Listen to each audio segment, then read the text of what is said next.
Minsan, may makikilala tayo. Isang taong aakalain natin siya na talaga hanggang sa wakas. Yun bang akala natin siya na yung forever? Hindi tayo kompleto kapag wala siya.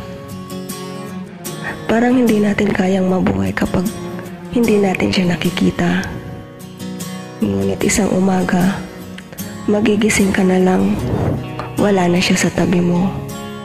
At mapapatunayan mo sa sarili mo na wala naman talagang forever. Darating ang puntong yan, pero dapat pakatatag tayo. Dahil dito sa mundo, wala naman talagang forever. Naglahong pangako. Magkasama natin inabot ang langit. Nakipaglaro sa buwan at bituin. Sumabay sa ihip, indayog ng hangin. Pinagsaluhan natin tamis ng pag-ibig.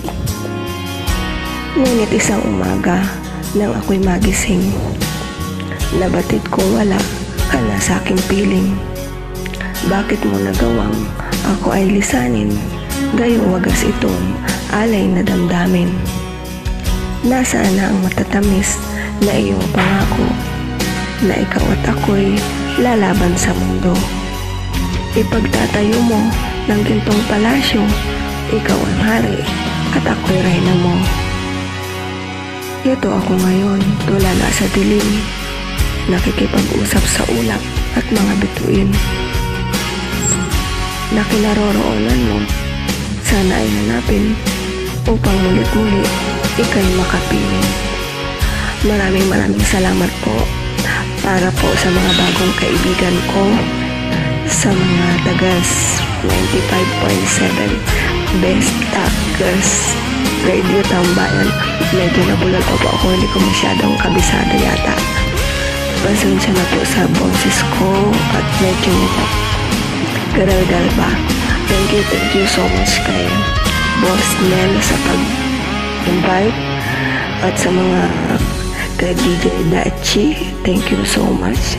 Sa lahat-lahat na lamang kay DJ Rod, thank you so much po. Sa inyong lahat, maraming salamat at aasahan niyo po na sa abot ng aking makakaya, andito lang ako. Medyo mahigpit lang po ang aking schedule at laging nasa hawla. Sana po maunawaan niyo.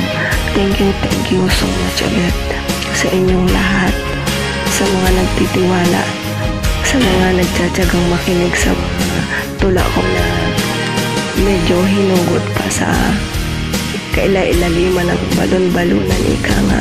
Thank you so much po sa inyong lahat. Advance Merry Christmas.